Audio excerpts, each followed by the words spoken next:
Hi, Justin Lobato here, and we're inside of the Autogeek show car garage, and we're here to talk about the Marine 31 line of products. Now, with that lineup, we want to talk about, of course, the Marine 31 Mildew Remover Gel. Now, just like the Marine 31 Mildew Stain Remover that's a spray-on, this product is in the gel form. And the reason being is this is gonna allow you to work on vertical surfaces and get also a lot more dwell time.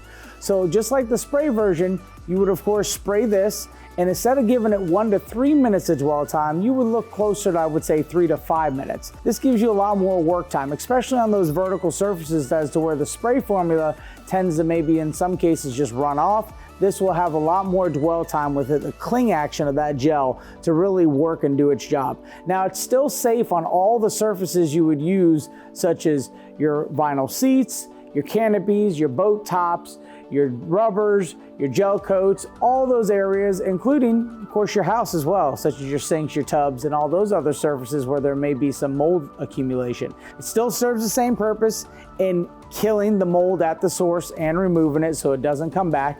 And of course, it's still safe on all the surfaces, including the stitching of the seats, which is one of those things that people tend to be really concerned about. Again, coming back to this product, this is a version that's a gel version. So this is gonna allow, again, a lot more dwell time on those vertical surfaces where the runoff may occur and still allow you to get the results you're looking for with the best mildew remover on the market from Marine 31. So if you have any more questions about the Marine 31 Mildew Remover Gel, visit autogeek.com.